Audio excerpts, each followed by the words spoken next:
Bienvenue sur le podcast Cosmic Artist, l'art de l'astrologie.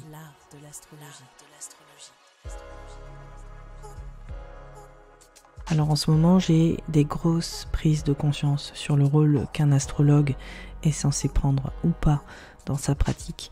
Et c'est un terrain où le positionnement il est extrêmement délicat parce que finalement, il n'y a aucune structure à qui rende des comptes sur les bonnes ou les mauvaises pratiques. Il y a des guidelines éthiques évidemment, mais elles restent vraiment arbitraires.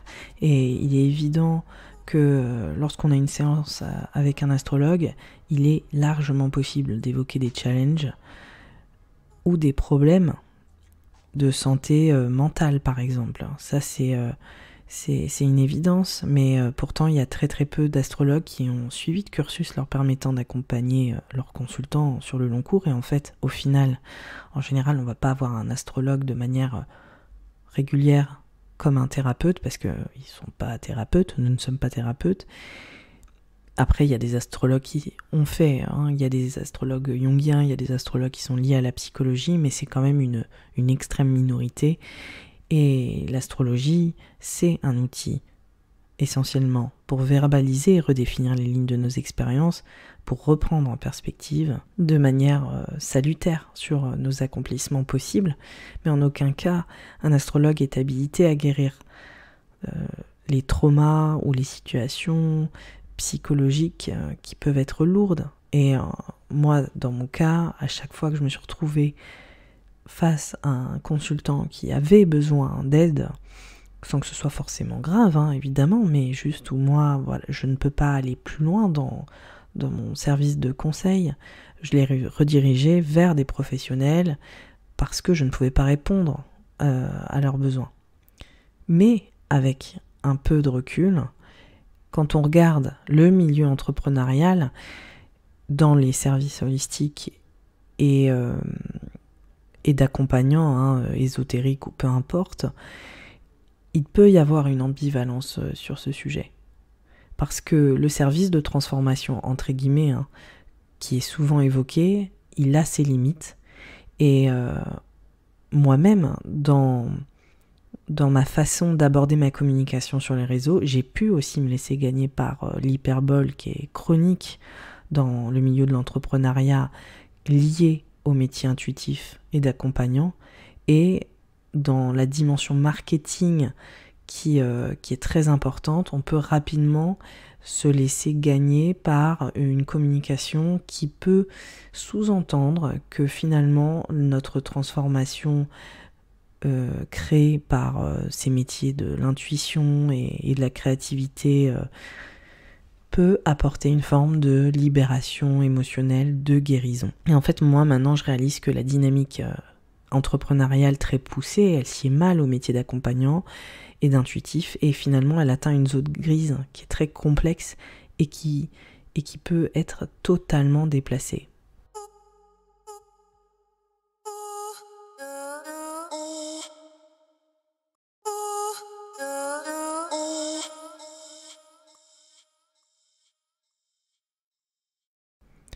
Alors, ce que je raconte là sur la quête de transformation qui est totalement marketée, elle est super commune. Il n'y a rien d'anormal, et en fait c'est d'ailleurs en tombant sur un post d'une des plus grandes influenceuses du genre en France que j'ai une fois de plus pris conscience de ce phénomène et que je le verbalise là aujourd'hui.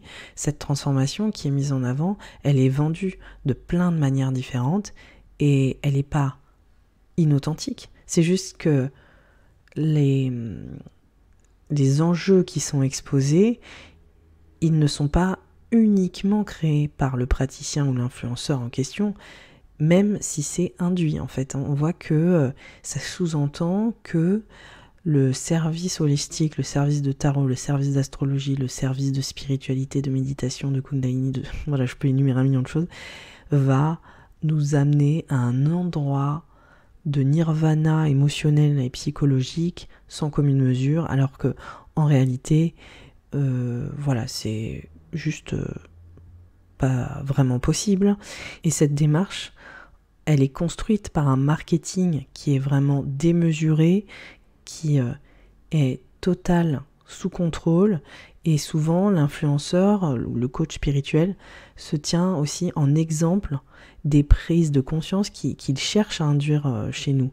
Donc les images, elles sont vraiment dignes d'une pub qui ferait rougir de jalousie le Club Med, et sa communication proclame une sorte de lâcher prise au travers de visuels qui sont tellement esthétisés que finalement le naturel, il fait plus partie de l'équation au final.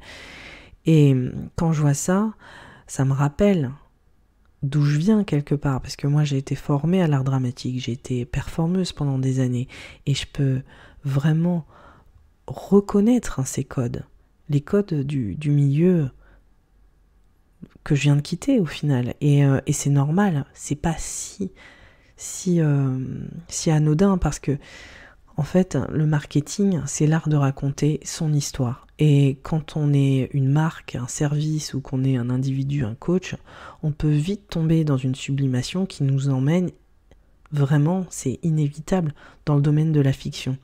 Et ça m'est moi-même arrivé, parce que quand je suis arrivée sur les réseaux, ça faisait juste quelques mois que j'étais sur Instagram, et ça doit faire bien 2 ans. Je connaissais rien du tout au monde de l'entrepreneuriat, enfin je déboulais quoi, j'étais vraiment vraiment un vrai débarquement. et j'ai regardé en fait ce qui se passait autour de moi, les autres comptes, les comptes que j'avais envie, que j'admirais quelque part, et en fait je voyais des termes comme light worker, genre travailleur de lumière, éveilleuse d'âme, j'essaie de trouver d'autres noms, mais voilà, je l'avais déjà dit, gardienne du sacré, XYZ, enfin il y a vraiment des noms qui sont extrêmement dans l'hyperbole, dans l'intensité quoi, du message spirituel et de l'éveil, et voilà, de l'évolution de l'âme, des choses très très voilà. Et du coup je me suis dit bon, il faut que je me trouve une catchline, et que je trouve quelque chose qui soit évocateur de mon service, et je me suis trouvé une phrase, j'avais mis je transforme tes traumas en super pouvoirs, emoji étoile filante. Et pour moi c'était juste une phrase qui évoquait ce que je voulais faire, c'est-à-dire quelque part que tu sois dans l'acceptation complète de ce que tu es, et que tu vois en tes traumas tes potentiels aussi. Et bon, ça c'est totalement mon délire très chiron, c'est-à-dire finalement ta zone de vulnérabilité c'est ta zone de génie, et ça c'est quelque chose, c'est une thématique qui est assez présente pour moi dans ma vie, donc finalement c'était une façon de définir Chiron pour moi. Je sais pas si vous me suivez, ceux qui connaissent l'astrologie, mais voilà. Et je le définissais sans dire je suis pro-Chiron, j'allais dire cette phrase. Mais de manière littérale, c'était vraiment déplacé en fait. J'aurais même pas dû écrire le mot trauma, parce que c'est pas du tout mon métier. Et un jour, dans mes DM, une jeune femme de la début vingtaine m'a contactée, et elle m'a dit avec beaucoup d'aplomb, mais avec beaucoup de légitimité, que mon rôle, c'était pas d'écrire une phrase comme ça, que j'avais pas du tout le pouvoir de faire ce que je prétendais dans ma bio. Et on a eu un échange tout à fait cordial et sain, enfin voilà. Je lui ai dit que pour moi, ça avait du sens, que moi aussi ça a été compliqué. Je sentais qu'en fait, elle était peut-être dans un état où elle savait ce que c'est de souffrir, et que c'était un enjeu qui était très compliqué à gérer, et qu'elle me voyait absolument pas, en tout cas pouvoir le gérer, et c'est tant mieux. Et moi je lui ai dit mais si, on s'en sort, et en soi c'est vrai, j'étais totalement sincère, et on s'en sort, on ressort de tout ça, on peut faire de nos vulnérabilités des forces, et on peut transformer notre histoire en quelque chose d'extrêmement résilient et de salvateur. Mais malgré le fait que j'ai raison là-dessus, je n'ai pas raison d'en faire ma communication, parce que je n'ai rien à voir avec ça, et l'usage de ce mot, du mot trauma ne devrait pas faire partie de mon champ lexical d'astrologue en fait. Suite à cet échange de messages qui est assez étonnant, c'est que je suis allée voir le profil de cette personne, et en regardant son compte, j'ai vraiment vu une ressemblance avec moi. En fait, même physiquement, on aurait dit une plus jeune version de moi-même, et c'était hyper, hyper troublant. C'était un petit peu comme si j'avais eu une visite de mon moi jeune, plus jeune en tout cas, qui m'avait dit non mais là tu dépasses totalement tes limites et tu devrais juste calmer le jeu et revenir sur terre. Et d'ailleurs j'en ai parlé dans la foulée à mon amoureux et je lui ai dit je lui ai dit ouais non ça m'a perturbée, et oui effectivement je pense que là je suis pas allée sur un terrain qui m'est légitime totalement, et en fait, j'ai changé ma bio dans la foulée. J'ai enlevé cette formulation. Et c'est quelque chose sur laquelle j'ai continué de cheminer, je chemine encore. Et voilà. Et dans l'apprentissage pour moi de l'entrepreneuriat, parce qu'aujourd'hui, contrairement à cette époque où finalement j'essayais de travailler ou de devenir entrepreneur en regardant les autres acter et agir, et finalement je m'alignais, et ça c'est surtout quelque chose que je pense on fait tous au début, c'est qu'on s'aligne sur des choses qui se font et on réfléchit pas vraiment à où et comment on se positionne. Et là en fait aujourd'hui ce que je partage aussi, c'est mon processus aussi d'entrepreneur qui côtoie le métier intuitif, et comment est-ce qu'on redéfinit ces deux valeurs là pour qu'elles cohabitent ensemble de manière plus saine, et justement qu'elle se cale pas sur une trend, sur des tendances, sur des choses qui finalement s'éloignent aussi de l'éthique qu'on est censé avoir en tant qu'accompagnant, intuitif, parce que il y a des choses dans la culture de l'entrepreneuriat qui ne correspondent pas à l'éthique et aux valeurs de l'intuitif. Et c'est ça aussi que j'ai vraiment envie d'aborder aujourd'hui. Alors, qu'est-ce qui fait qu'aujourd'hui je prends la parole sur ce sujet, et qu'est-ce qui a été le déclencheur ? Comme je l'ai dit tout à l'heure, j'ai vu un post qui m'a vraiment poussé à passer un step à ce sujet, qui m'a inspiré à verbaliser tout ça. Et j'ai déjà parlé de l'évitement spirituel, et c'est quelque chose que j'ai à nouveau retrouvé dans ce post. J'ai déjà abordé ce thème dans l'épisode sur la réappropriation culturelle. Et finalement, c'est un enjeu qui crée beaucoup de dommages à plusieurs niveaux. Et ça parle aussi largement de ces dimensions de marketing, parce que l'évitement spirituel, ça permet justement de s'adresser à tout le monde et de vendre de manière plus efficace. Parce que en fait, si on positionne des choses très précises, des points de vue très précis, on va forcément créer des scissions, et on va pas forcément être d'accord avec tout le monde, et du coup on va pas pouvoir vendre à tout le monde. Ça paraît tout à fait évident.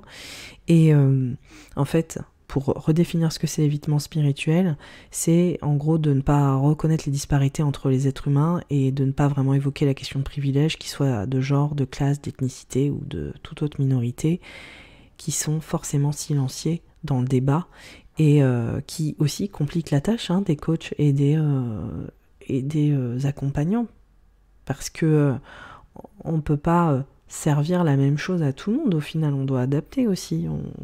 On est tous uniques.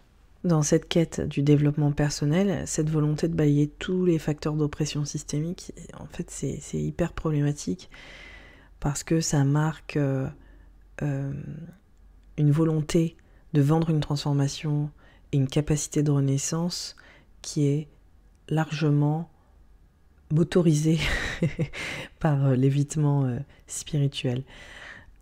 Alors, pour le post en question, je vais pas épiloguer sur qui que quoi qu'est-ce. C'est juste un post en fait qui disait en substance que en gros, si tu projettes une énergie sans amour, si tu projettes une énergie de douleur, si tu projettes une énergie d'anxiété, alors tu vas avoir des relations qui sont liées à ça. Honnêtement, je paraphrase, j'ai le post sous les yeux, je paraphrase à peine, parce que franchement là, je suis extrêmement grillée avec mes paraphrases nulles, mais c'est vraiment ça. Si tu projettes de la pauvreté, de l'abandon et de la séparation, tu attireras ça en fait. Tu seras sans amour, sans valeur et sans richesse. Je ne mets que des synonymes, mais voilà. Et si tu es en colère, si tu es triste, si tu n'es pas bien, ta santé sera mauvaise. Et après, il y a une espèce de répétition en gros, tu peux avoir plein de love et plein de joie. Tu peux projeter ça. C'est toujours ça. Tu peux incarner ça, tu peux cultiver ça, tu peux choisir ça, tu peux avoir le choix d'avoir ça en fait. Et en gros, voilà, tout le texte, il est comme ça. Et quand moi j'ai lu ça, la première chose à laquelle j'ai pensé, c'est aux 10 années qu'il m'a fallu pour me remettre personnellement de stress post-traumatique majeur. J'ai déjà évoqué que j'avais grandi en Inde et dans un environnement sectaire et que du coup j'ai un rapport très ambivalent à la spiritualité et aussi au culte de la personnalité, à toutes ces choses-là. Mais oui, je pense que si on peut imaginer le contexte et l'environnement dans lequel j'ai grandi, ça a été un environnement très compliqué. J'ai eu une enfance qu'on peut qualifier de difficile. Et j'ai mis beaucoup de temps à me remettre en fait des choses que j'ai pu traverser. Cette expérience, ça en est une. Il y a tout le reste d'un long contexte et d'un héritage très compliqué aussi que j'ai dû à gérer. Et ça a été un combat de ma vie en fait, de guérir. Ça a été un très très très très très long processus. Et en fait, quand je suis tombée sur ce texte, ça m'a révulsée parce que en fait, j'ai pas trouvé que c'était la vérité, j'ai trouvé que c'était complètement faux. Et en fait aussi, ça touche cette partie de moi quand je lis un texte comme ça, qui se serait vraiment liquéfié en lisant un truc pareil, parce que dans le processus de guérison et dans le processus de douleur et de gestion de la douleur et de gestion des traumas et tout ça, on les confronte. Et on vit dedans à un moment donné aussi pour les exorciser, pour les transformer, pour les alchimiser, comme on pourrait dire dans le monde spirituel. Donc pour vraiment aller au bout de tout ça et en faire autre chose, en fait on vit aussi largement le nez dedans. Et en fait moi c'est ce qui m'a permis de créer des choses belles dans ma vie, d'avoir d'autres types de relations et d'être là aussi où j'en suis dans ma vie affective et dans ma vie familiale, les choses que en fait aujourd'hui j'ai des choses que je n'ai jamais eues en fait, ça c'est ma vraie grande fierté, c'est que mes filles aient la vie qu'elles ont actuellement avec mon conjoint et moi, et qu'on ait cette stabilité et qu'on ait cette bulle en fait, cette bulle d'amour et de calme et il n'y a pas de crise, il n'y a pas de ci, il n'y a pas de ça, c'est juste tranquille. Et pourtant, Dieu sait que je me suis vautrée dans mon caca assez longtemps pour m'en défaire, mais c'était le choix d'y aller. En fait, je pourrais inverser absolument tout ce qu'il y a dans ce texte en prouvant que c'est en faisant l'inverse. Je ne sais pas si vous me suivez, mais il faut absolument regarder nos douleurs en face aussi, parce que c'est la seule moyen qu'on peut de guérir en fait. C'est en faisant face à la plaie et en la guérissant. Et j'ai l'impression que ce genre de texte va vraiment alimenter du coup la pulsion qu'on a de base de mettre tout sous le tapis et de se dire « Ouh là là, si je me focalise sur les idées négatives que j'ai en tête, alors il va m'arriver la même chose. » En soi, je comprends ce qui motive ce genre de raisonnement, mais la notion d'évitement spirituel, elle est vraiment là, parce que on n'est pas sur une question de choix uniquement.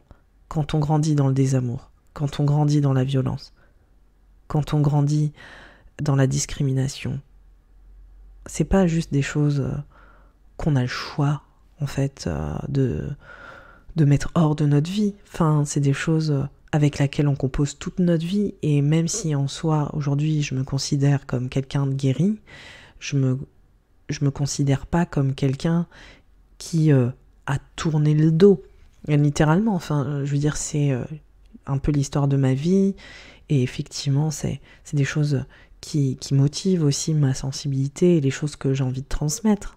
C'est quelque chose qui me nourrit énormément aussi aujourd'hui. C'est pas des choses aussi qui sont pas amenées à être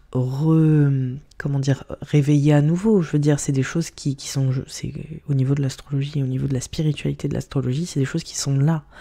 C'est des choses qui sont là, et il suffit juste de dialoguer avec et de les traiter d'une manière qui soit plus gratifiante pour nous au final.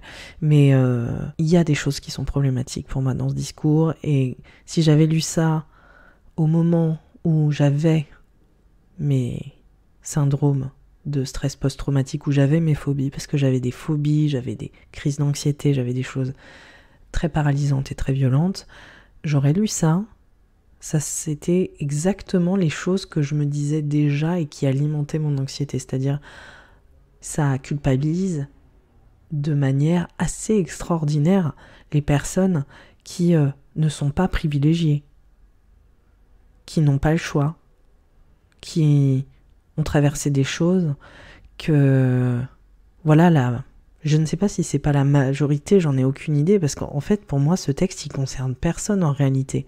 Enfin, j'ai l'impression qu'il y a quand même une grande majorité de personnes qui doivent traverser des choses difficiles à chacun à des niveaux différents, et je trouve que ce texte est éminemment culpabilisant, mais après c'est très c'est très la mode du spirituel là aujourd'hui, de dire projeter, manifester, voilà, visualiser, conscientiser des choses pour qu'elles arrivent dans le réel, répéter des mantras pour que, etc. C'est un peu enfin là pour moi il y a eu un peu aussi une dynamique de superstition. Il y a des choses au niveau neurologique où on sait que le cerveau ne fait pas la différence entre l'imaginaire et le réel, mais le cerveau est quand même infiniment plus complexe, dense et plein de ressources, et la logique du cerveau n'est pas aussi simple que si on se focalise sur quelque chose, on va la voir dans le réel, et que ce soit bon ou mauvais. Voilà, pour moi ça c'est des espèces de superstitions d'enfants. La répétition du tu peux, en fait c'est une chose qui est tellement gentiment toxique et culpabilisante que les mots me manquent. Et quand je lis ça, je me dis non, je suis désolée, en fait, tu n'as aucune idée de ce que c'est de vivre soumise au racisme systémique, soumise à un héritage de violence et d'abus. Visiblement, non, je pense qu'elle n'a pas traversé des abus physiques, émotionnels de grande ampleur, et elle n'a jamais été soumise au regard d'une société qui veut pas de son existence, parce que bon, sinon franchement voilà, c'est un château de cartes, ce genre de logique. Ça c'est un classique dans le monde spirituel, parce qu'en gros on évoque des grands principes psychologiques tels que la projection, mais de manière vraiment outrancière et vulgaire, et le fait de remettre cette responsabilité totale sur l'autre dans son état d'être, c'est juste destructeur. Si on se laisse porter par cet état d'esprit, en fait, toute réaction qu'on a, c'est une forme de témoignage d'une émotion qui est non intégrée et qu'on projette systématiquement sur notre environnement. Alors, oui, il y a une part de ça qui est réelle, évidemment. Mais ce n'est pas juste de l'ordre de la pensée consciente. Ça demande un travail de titan, un travail colossal. Et ce n'est pas parce qu'on fait de la méditation 8 heures par jour. Alors là, honnêtement, croyez-moi, c'est tellement vrai. Parce que pour avoir grandi dans des ashrams entourés d'adultes qui faisaient de la méditation, ça n'a strictement rien changé au niveau de malaise de leur vie. Donc en fait, il y a un endroit où le niveau de prise de conscience en fait, de nos problématiques, elle peut pas se faire par le spirituel. Le spirituel, c'est un bonus. C'est juste un vrai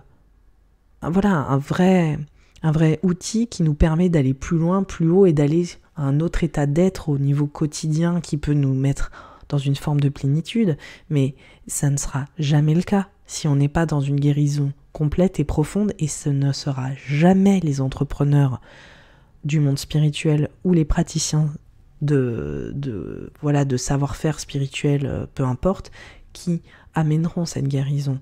Ce n'est juste pas possible. À ce niveau-là, je suis assez radicale, mais vraiment, pour moi, je l'ai vu, je l'ai vécu à plusieurs niveaux.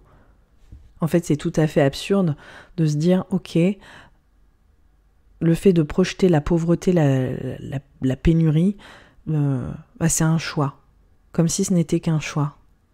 Le stress, le désamour, c'est pas seulement des choses que l'on entretient en fait. Si on l'a ça, c'est parce que on l'a vécu, c'est parce qu'on a grandi comme ça. Je veux dire, on n'est pas né dans un environnement bourré d'amour ou bourré d'abondance ou de générosité émotionnelle ou de X, Y et de paix. Et puis d'un coup, on va se mettre à projeter des choses, de désamour, de séparation, de ci, de ça, toutes les choses. Je veux dire, c'est complètement absurde. C'est des choses à laquelle on a été éduqué, à laquelle on a été ultra conditionné. Donc en fait... je veux dire, vous avez peut-être entendu, je me sens un petit peu... moi, ça me violente, en fait, de lire des choses comme ça. C'est là où la positivité toxique, qui est en marche, dans ce genre de post totalement anodin, on a l'impression que la lumière, elle est à portée de main, par simple volonté. Dans cette volonté, des influenceurs et des guides, maîtres, gourous, XY, spirituels, dans cette volonté d'inspirer que tout est possible. Mais cultiver l'idée qu'il faut éviter des pensées traumatiques et difficiles, ça peut être extrêmement toxique pour des individus qui se doivent absolument de confronter leur douleur pour s'en remettre justement. Et ça a été mon cas. Ignorer ça et influencer les gens à contourner ce processus, c'est profondément déshumanisant et c'est typique, mais alors tellement typique de la spiritualité de fuite. De mon côté, je me suis sortie de mes phobies et de tous mes stress post-traumatiques, de mon anxiété, de toutes les choses en fait qui m'ont paralysée, qui m'ont handicapée des années.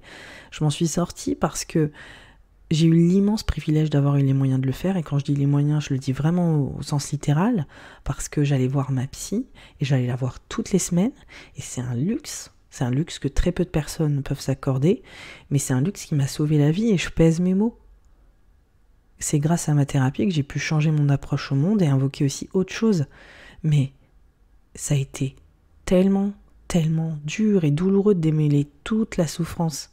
Ça a été la chose la plus difficile. Ça a été la chose la plus difficile que j'ai eu à faire de ma vie, de prendre le temps de voir cette souffrance, d'y mettre des mots, de la verbaliser, de l'écrire, de la raconter. Et de, justement, me réorienter. L'astrologie, en fait, ça m'a permis de me réorienter aussi, mais plutôt de manière à rediriger mon énergie et à m'inspirer à nouveau. C'est surtout qui est-ce que j'allais devenir après ça. Parce qu'en fait aussi, cette douleur, elle nous constitue tellement, notre identité, elle est tellement construite sur des conditionnements que ensuite on se sent dépouillé quelque part. Et il y a une part de deuil en quittant la douleur, parce qu'en fait c'est tout ce qu'on a toujours été, et quand on est finalement revenu à nous-mêmes, à l'essence de ce qu'on aurait pu être si on n'avait pas non plus traversé tout ça, je sais pas si c'est réellement possible, mais en tout cas quand on commence à être vraiment lavé de la souffrance au quotidien, on a besoin de redéfinir des lignes de qui on veut être, qui on va être, qu'est-ce qu'on peut faire, comment est-ce qu'on peut contribuer, et c'est exactement ce que l'astrologie m'a permis de faire en allant à la rencontre de mon thème astral, en le poussant beaucoup plus loin, en sortant de la superficialité et le rapport plus de surface que j'avais avec ma pratique de l'astrologie. Et c'est pour ça qu'en fait maintenant ma catchline, c'est vraiment de me définir comme une initiatrice d'inspiration. Vraiment rien de plus et rien de moins. En fait, je donne des pistes pour prendre confiance vis-à-vis des nombreux potentiels qu'on peut avoir, parce qu'on en a plusieurs, mais l'astrologie, ça a été qu'un bonus sur mon chemin. L'astrologie, ça peut avoir des vertus thérapeutiques, mais c'est pas un outil de guérison à part entière. Et tout comme le reste des pratiques spirituelles. Et c'est là, en fait, où il y a cette espèce de confusion entre le monde entrepreneurial Et la culture du monde entrepreneurial qui nous amène à vendre les choses d'une certaine manière, au marketing et à la transformation, parce que c'est ça qu'on doit faire. Quand on vend quelque chose, on dit, bon, qu'est-ce que je te donne au final ? Quelle est la transformation que je t'amène ? Et quand on est graphic designer et qu'on suit le plan marketing, ça a du sens. On dit, je te fais une identité visuelle, j'augmente ton engagement, je fais ci, je fais ça. Bon, c'est très factuel, très pragmatique, très structure. Il n'y a rien de... Voilà. Et quand on est dans les métiers intuitifs, là, d'un coup, ça se complique. Alors, comment est-ce que je vais penser à la transformation de mon client ? Libération émotionnelle. Comment est-ce que je vais raconter ce que ça peut lui apporter ? Ça peut lui apporter cette libération ultime de l'être, la guérison totale et absolue. Ça peut lui permettre d'accéder à une abondance sans limite de sa propre souveraineté intérieure. Je suis un petit peu cynique, mais c'est vraiment des phrases qui sont là. Se couronner de son potentiel le plus absolu. Bon, je vais pas épiloguer, mais c'est des choses comme ça en fait. Et c'est tellement impalpable, tellement inquantifiable et pas vraiment réaliste aussi. Et c'est là où en fait il y a les questions de la santé mentale, il y a la question de tout ce qui est santé émotionnelle, psychologique et même physique qui rentre dans l'équation des pratiques holistiques et spirituelles et des coachs, où finalement ils rentrent sur ces terrains-là alors qu'en fait c'est absolument pas leur terrain d'expertise et qu'il y a des usages, et c'est pour ça que ce post m'a particulièrement déplu, c'est parce qu'il y a des usages de termes de psychologie qui sont très valides et avérés et normaux et qui sont détournés de manière spirituelle, et alors qu'en fait du coup ça fait une espèce de confusion cognitive pour nous. On se dit c'est très quelque part c'est crédible et en même temps je me sens mal ou je me sens culpabilisée. Très bien, si tu te sens inspiré en lisant un truc comme ça, je suis ravie. En tout cas, de mon côté, si j'avais lu ça à la vingtaine, au moment où j'étais au plus mal, franchement, ça m'aurait vraiment pas du tout aidé. Mais c'est des choses où, quelque part, on n'a pas à se mêler de ça. Et quand moi, j'ai utilisé ma catchline au début de mon investigation là sur Insta, sur les réseaux, c'est pareil. Je veux dire, c'est totalement l'exemple ultime du genre de décalage, du genre de malaise en fait qu'on peut retrouver dans la sphère spirituelle et des accompagnants, où on va dire quelque part induire qu'il y a une guérison possible avec ce qu'on fait, alors que nous on est juste là pour donner des pistes et remettre de la créativité et remettre du sens dans certaines situations, mais ça s'arrête là. Et en plus tu as le choix, je veux dire, t'es pas obligé de prendre le sens que tel astrologue ou tel accompagnant ou tel tarologue XY va te dire. C'est juste un bonus, et puis si tu t'en sors grandi, si tu te sens mieux ou quoi, c'est génial. Voilà. En fait, le but de nos métiers d'accompagnant dans les secteurs ésotériques et holistiques, c'est vraiment d'apporter de la clarté et de mettre des mots sur des choses que tu as ressenties intuitivement et de t'aider justement à te sentir plus ancré sur les circonstances dans lesquelles tu es. Mais en théorie, ça s'arrête là. Il n'y a pas de promesse de guérison, il n'y a pas de promesse de transformation psychologique, émotionnelle, et de sécurité intérieure et matérielle. Tout ça, c'est pas notre ressort. Et tout ce qui est de l'ordre de la santé, qu'elle soit mentale ou physique, c'est pareil. Et c'est extrêmement dangereux. Et pourtant, je vois énormément de personnes s'aventurer dans des domaines où elles n'ont pas d'expertise. Voilà, mais ça, c'est un truc que j'ai aussi parlé dans Cherry Picking, c'est-à-dire le picorage dans le milieu spirituel, c'est quelque chose de continu, de permanent, voilà, de dire je vais faire un peu de ça, un peu de diète, un peu de truc, un peu de machin, un peu de XY, c'est continu en fait, et ça c'est voilà, en gros c'est comme si tu veux guérir à tous les niveaux, tu veux avoir un corps fit, tu veux avoir des intestins sains, tu veux avoir un utérus qui est productif, tu veux avoir ton état mental qui est bien, voilà, bref, tout ça c'est comme si on était la source de toutes les possibilités de bien-être venaient par la sphère spirituelle et holistique, alors que c'est juste tout simplement pas réaliste et pas très déontologique au final. C'est des grosses réflexions que je partage aujourd'hui avec vous et dans laquelle je suis en pleine transition. Comment est-ce qu'on peut effectivement refaire émerger les praticiens des arts ésotériques, spirituels et puis holistiques comme je le fais moi, mon travail, mais sans forcément se caler sur des méthodologies hyper capitalistes propres à l'entrepreneuriat où au final on vend des choses de manière inéquitable qui ne sont pas vraiment éthiques.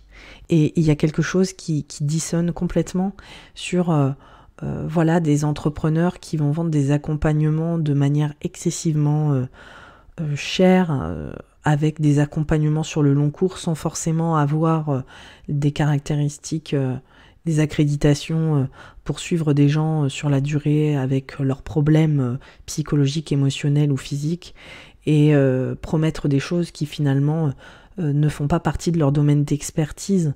C'est ça en fait, mais après je pense qu'il y a des trigger warnings qui sont visibles de toute façon dans le pitch de vente, dans le copyright, dans toutes les choses dans la promesse qui est faite en fait, dans la promesse qui est faite par l'entrepreneur. Je pense que c'est quelque chose qu'il faut peut-être commencer à conscientiser en se disant ouais, je vais voir un astrologue, je vais voir un tarologue, mais après, est-ce qu'il me parle de ma santé psy et de ma libération émotionnelle? Est-ce que il en a vraiment les capacités ou pas?